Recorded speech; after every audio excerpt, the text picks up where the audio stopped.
मैं नर्सरी से मिंट का पौधा सिर्फ एक लेकर आया था और एक पौधे से तकरीबन एक कलम थी छोटी सी, और उस एक कलम से मैंने हज़ारों पौधे बनाए और हज़ारों पौधे बेच भी डाले। वो कैसे बनाए आज की वीडियो में हम बात करते हैं।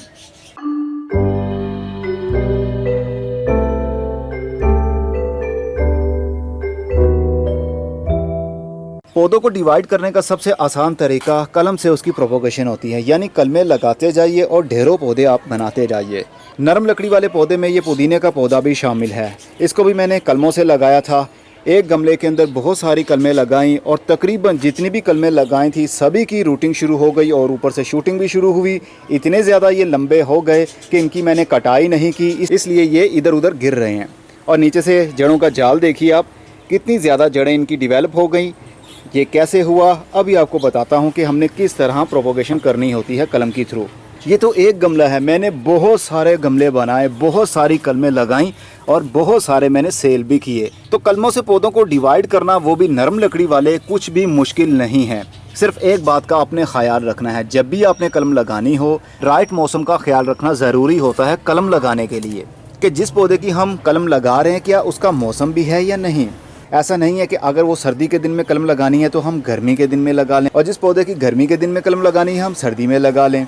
ये मौसम का लिहाज रखना हमें सीखना पड़ेगा। ये कैसे पता चलेगा, ये आपको टाइम टू टाइम पता चलेगा। जैसे जैसे आप एक्सपेरिमेंट करते जाएंगे तो आपके नॉलेज में इजाफा होता चला जाएगा। सबसे पहली बात, सॉफ्ट वुड कटिंग लगाने के लिए मैं अपने मेंथोल की कटिंग लगाने वाला हूँ। यानी ये पुदीने की ही नस्ल है लेकिन ये मेंथोल है। इसका पत्ता मुंह में डाले तो मुंह ठंडा हो जाता है। होस्ट की गोली जो हम खाते हैं उसमें भी इसका फ्लेवर होता है। नर्सरी से कोई सा भी पुदीने का पौधा आप ले आइए और तरीका उनका सबका सेम होगा। सिर्फ आपने नोट ये रखना है कि जब आपने कलम उसकी काटनी है तो पौधे आपके इस तरह लटके हुए नहीं होने चाहिए, मतलब कि पानी की उनको कमी नहीं होनी चाहिए। अभी मिट्टी में पानी की कमी हो गई है, मिट्टी काफ़ी हद तक खुश्क हो गई है, इसलिए ये पत्ते लटक रहे हैं। ऐसी स्टेज के ऊपर हमने इसकी कटाई करके इनकी टहनियों को एज आ कलमें नहीं लगाना, क्योंकि इनके अंदर पहले से ही पानी की कमी है। अगर हम काट देंगे तो हो सकता है ये सर्वाइव ना कर पाए और ये और भी मुरझा जाएं। इसलिए पहले पानी दें, जब इनके पत्ते खड़े हो जाएं, पानी की इनके अंदर कमी ना हो, तब हम इनकी अपर शूट काट काट कर एज आ कलम लगाएंगे। नरम टहनी वाले पौधों को ज़्यादा इंतज़ार नहीं करवाना चाहिए। मतलब हमने इसकी कलम को काटा और फौरी तौर पर नई जगह पर जहाँ पर इनको लगाना है वो लगा दे तो अच्छा रहता है। अगर हम इसको थोड़ा सा वेट करवाएंगे तो हो सकता है ये लटक जाएं और ये ज़िंदा ना रह पाएँ, क्योंकि इनके अंदर सिर्फ पानी ही भरा होता है, लकड़ी तो ना होने के बराबर होती है। इसलिए पानी की कमी इनको नहीं होनी चाहिए। सबसे पहले हम मिट्टी का गमला लेंगे, प्लास्टिक का नहीं लेंगे, क्योंकि मिट्टी के गमले के अंदर सबसे अच्छा रिजल्ट आपको मिलता है। अगर आपके पास मिट्टी के गमले नहीं है तो फिर प्लास्टिक का कोई सा भी गमला आप इस्तेमाल कर सकते हैं, लेकिन गमले के नीचे बहुत सारे ड्रेनेज होल्स आपने बनाने हैं, क्योंकि प्लास्टिक के गमले के अंदर पानी जल्दी खुश्क नहीं होता। मिट्टी के गमले के अंदर तो नीचे से भी पानी निकल जाता है और ये दीवार के अंदर एरेशन भी होता है, क्योंकि ये मिट्टी की है तो पानी एक्स्ट्रा जो अंदर होता है वो नमी बनकर दीवारों के थ्रू बाहर निकल जाता है। इस तरह ओवर वाटरिंग का ख़तरा बहुत कम हो जाता है मिट्टी के गमलों के अंदर। इसके अंदर मैं कोकोपीट भरने वाला हूँ। मेरे पास मिट्टी नहीं है इस वक्त तो मैं कोकोपीट ही भरूँगा। नरम मिट्टी आप भरेंगे, मतलब सॉफ्ट मीडियम आप भरेंगे नरम पौधों की कलमें लगाने के लिए, तो जल्दी ही उनकी रूटिंग शुरू हो जाएगी। अगर मिट्टी के अंदर आप कलमें लगाते हैं तो भी चलेगा, लेकिन मिट्टी के अंदर एक अपनी हार्डनेस होती है, थोड़ी सी मिट्टी सख्त हो जाती है, इसलिए हो सकता है कि आपकी कलम मिट्टी के दबाव की वजह से बहुत ज़्यादा प्रेस हो जाए और वो गल जाए। इसलिए नरम मिट्टी इस्तेमाल करें नरम पौधों के लिए तो अच्छा रहता है। अगर आपके पास मिट्टी भी है तो आधी मिट्टी और आधी कोकोपीट डालकर उसको थोड़ा सा नरम बना लीजिए, तो भी आप नरम पौधों वाली कलमें उसमें लगा सकते हैं।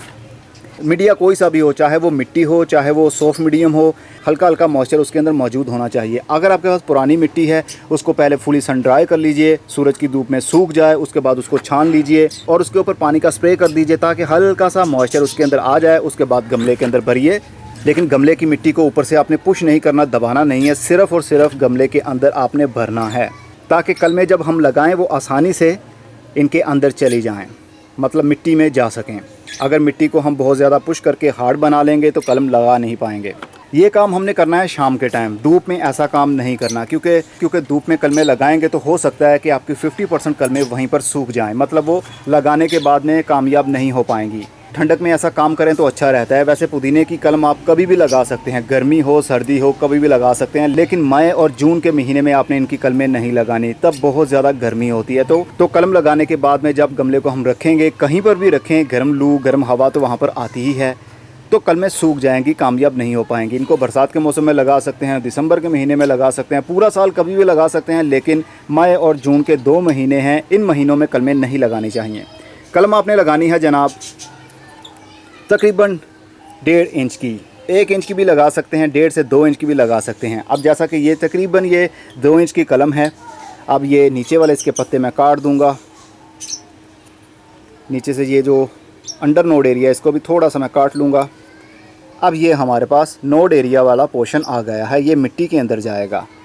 इसके ऊपर वाले पत्ते भी हमने काटने हैं, अगर नहीं काटेंगे तो ये लटक जाएंगे, और लटक गए मिट्टी के साथ टच रहेंगे तो फंगस लग जाएगा और कलम आपकी बेकार चली जाएगी। ऊपर वाले पत्ते हम हाफ़ कट करेंगे। अब ये जो 2 पत्ते हैं ऊपर से निकले हुए, इसको हम ऐसा ही रहने देंगे, क्योंकि अगर इनको पानी की कमी भी होती है तो पत्ते लंबे नहीं हैं, वो नीचे लटक नहीं पाएंगे। फटाफट से हमने इसको मिट्टी में तकरीबन इतना दबा देना है कि पौधा अपने पाँव पर खड़ा हो जाए और सीधा खड़ा रहे। कलम लटकी हुई नहीं होनी चाहिए, मिट्टी के साथ टच नहीं होनी चाहिए। इसी तरह आपने बहुत सारी कलमों को काटते जाना है और साथ साथ ही उसको मिट्टी के अंदर दबाते जाना है।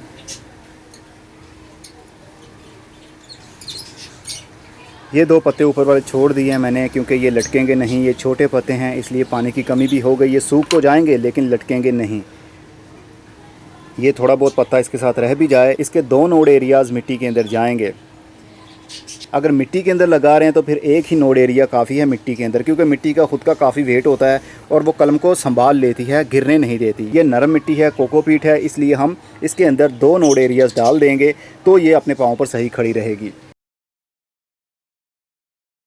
कलमें जब लग जाएं उसके बाद हम गमले को थोड़ा उठाएंगे और पटकेंगे ताकि एयर पॉकेट्स ख़त्म हो जाएं। अब हम जल्दी से इसको पानी देंगे, पानी की कमी नहीं होने देंगे। पत्तों के ऊपर कोशिश कीजिएगा पानी ना पड़े, क्योंकि पत्तों के ऊपर जब पानी पड़ता है तो पानी का वेट पड़ने की वजह से पौधे की जो बारीक बारीक सी कोमल सी टहनियाँ हैं वो बेंड ले लेती हैं और मिट्टी के साथ में टच रहती हैं। उस वजह से कलम आपकी बेकार हो सकती है। ये जो भी आपको मैं मेथड बता रहा हूँ ये सारे का सारा नरम पौधों वाली कलमें लगाने का है। अब इसको हम कुछ दिनों के लिए शेडी एरिया में रख देंगे। जैसे ही तकरीबन 7 से 8 दिन के अंदर अंदर इनकी जड़ें शुरू हो जाएंगी और उसके बाद हम चाहें तो इसको धूप में भी रख सकते हैं, जहाँ पर रखने वाला वो पौधा हो। अगर धूप पसंद है उस पौधे को तो फिर धूप में रखें, अगर शेड पसंद है शेड में रखें। अगर बहुत ज़्यादा शेड पसंद है उसको, मतलब पौधों की छाँव के नीचे रखने वाला पौधा है, तो वहाँ पर रखें उसको। ये तो पौधे के ऊपर डिपेंड करता है कि उसको कैसा मौसम पसंद है। ओके जी, इतना पानी काफ़ी है। अब इसको हम बार बार रोज़ पानी नहीं देंगे जब तक कि हमें ये यकीन ना हो जाए कि इसके अंदर से पानी 50% से ज़्यादा खुश्क हो चुका है। हमें आइडिया हो जाता है कि मिट्टी को देखकर ही, कोकोपीट को देखकर ही अंदाज़ा हो जाएगा गमले के अंदर पानी की कमी हुई है या नहीं। तो इसको शेडी एरिया में रख देंगे। जब इसकी रूटिंग शुरू हो जाएगी चाहे तो फिर इसको ट्रांसप्लांट करें, लेकिन ट्रांसप्लांट करने का फ़ायदा नहीं होता है पुदीने के पौधे को, क्योंकि जब इनकी कलमों की जड़ें शुरू हो जाती हम उखाड़ कर किसी नई जगह पर इसको डालेंगे तो ये पौधा एकदम नीचे लटक जाएगा, हो सकता है कि वो सर्वाइव ना कर पाए। इसलिए जहाँ पर इसको लगाना है ऐसे ही लगा दीजिए। अगर इसको ट्रांसप्लांट करना ही हुआ आपको तो इसका पूरा रूट बाउल बाहर निकालिए और जहाँ पर लगाना है लगा दीजिए। अलग अलग पौधे को आपने शिफ्ट नहीं करना। अब ये जो पौधे की हमने कलमें काट ली हैं, यहाँ पर अब ये जो साइड ब्रांचेस जो टहनी के ऊपर नोड एरियाज आपको दिख रहे हैं, यहाँ पर फ्यूचर में और भी मल्टीपल ब्रांचेस निकलेंगी, मतलब आपका पौधा और भी बुशी होगा। कटाई जितनी करते रहेंगे पौधा उतना ज़्यादा बुशी होता रहेगा। अगर कटाई नहीं करेंगे तो एक ही टहनी बहुत ज़्यादा लंबी हो जाएगी, वो डी शेप होकर नीचे गिर जाएगी, तो सही से खूबसूरती दे नहीं पाएगी। हमें खूबसूरती भी चाहिए, हमें ज़्यादा से ज़्यादा पत्ते भी चाहिए, इसलिए हम ऊपर से कटाई भी करते हैं और जो कटाई करते हैं उसको एज आ कलमे लगा लेते हैं। हमारे पास नए पौधे भी बन जाते हैं और जो मदर प्लांट है वो और भी ज़्यादा बुशी हो जाता है। तो एक तीर से आप 2 शिकार कर सकते हैं। एक और बात बता दूं, मैं 2 दिन पहले मैंने वीडियो बनाई भी थी कि कलमे लगाने के लिए मिट्टी कैसी होनी चाहिए। फिर इस वीडियो में बता देता हूँ, हो सकता है कुछ नए लोग हों जिन्होंने उस वीडियो को नहीं देखा, तो इस वीडियो के अंदर बताता हूँ। ये जो मिट्टी हमने यूज़ करनी है ये बारीक होनी चाहिए, बहुत ज़्यादा मोटे मोटे पत्थर इसके अंदर नहीं होने चाहिए, चाहे वो मिट्टी के पत्थर हों चाहे वो स्टोन हो, कुछ भी ऐसा नहीं होना चाहिए। अगर आपने इस्तेमाल कुछ करना है तो उसको छान लीजिए। अगर कोकोपीट है तो इसको छानने की ज़रूरत नहीं होती, हाथ से हल्का सा उसको मसलेंगे तो वो पाउडर फॉर्म में बदल जाती है। बहुत ज़्यादा मोटे मोटे तिनके उसके अंदर होंगे तो भी प्रॉब्लम होती है, क्योंकि कलम वाला वो हिस्सा जो मिट्टी के अंदर दबा हुआ है उसके साथ कोई तिनका लग गया या कोई खाद का टुकड़ा उसके साथ लग गया, यानी खाद भी इसके अंदर आपने ऐड नहीं करनी। सिंपल मिट्टी होनी चाहिए, सिंपल कोकोपीट होनी चाहिए, कोई गाय का गोबर नहीं, कोई केमिकल खाद नहीं, कुछ भी ऐसा मिक्स ना हो जिसकी वजह से हमारी कलम नाकाम रहे। सिंपल तरीके से चलेंगे, अच्छा रिज़ल्ट पाएंगे। मैं कह रहा था कलम मिट्टी के अंदर जिस एरिया में लगी हुई है, अगर जो कटिंग एरिया है उसके साथ में थोड़ा सा भी गैप आ गया, यानी एयर पॉकेट उसके साथ रह गया, तो वहाँ पर फंगस लग जाएगा, कलम आपकी कामयाब नहीं हो पाएगी। इसलिए इस कलम का जो कटिंग एरिया मिट्टी के अंदर दबा हुआ है उसके साथ में बारीक मटेरियल होना चाहिए, यानी बारीक मिट्टी होनी चाहिए, कोकोपीट होनी चाहिए, एयर पॉकेट्स उसके साथ में नहीं होने चाहिए। तभी आपकी कलम कामयाबी के साथ ग्रोथ करेगी और 100% ग्रोथ करेगी। इसको ऊपर से कवर करने की भी ज़रूरत नहीं है, यानी कि अभी तो बरसात के दिन है, इसलिए इसको कवर करने की ज़रूरत नहीं है। मौसम में पहले से ही नमी है। अगर आप दिसंबर के महीने में ऐसा कर रहे हैं, बहुत ठंड में कर रहे हैं, तो फिर आपको कोई प्लास्टिक की बोतल इस गमले के ऊपर रखनी पड़ेगी ताकि अंदर वाली साइड पर ह्यूमिडिटी बन जाए। ह्यूमिडिटी इंक्रीज़ हो जाने की वजह से कलम के अंदर जो मॉइस्चर है वो जल्दी ख़त्म नहीं होगा, पत्ते वैसे ही खड़े रहेंगे, लटकेंगे नहीं, क्योंकि ठंड के दिनों में हीट होती नहीं है।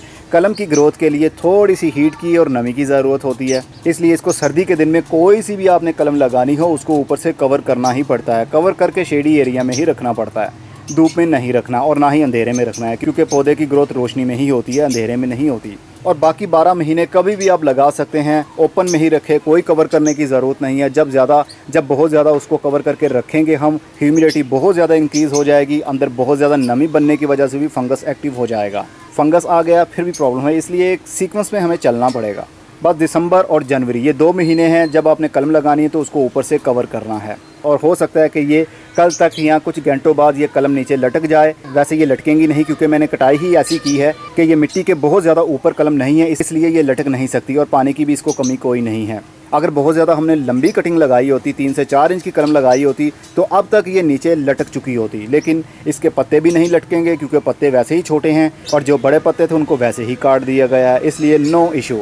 कलमें लगाइए, खुल कर लगाइए। जितने भी नरम पौधे की कलमें हैं इसी तरह आप लगाइए, एक पौधे से हज़ारों पौधे बनाइए। अब मैं चलता हूँ, खुदा हाफिज़।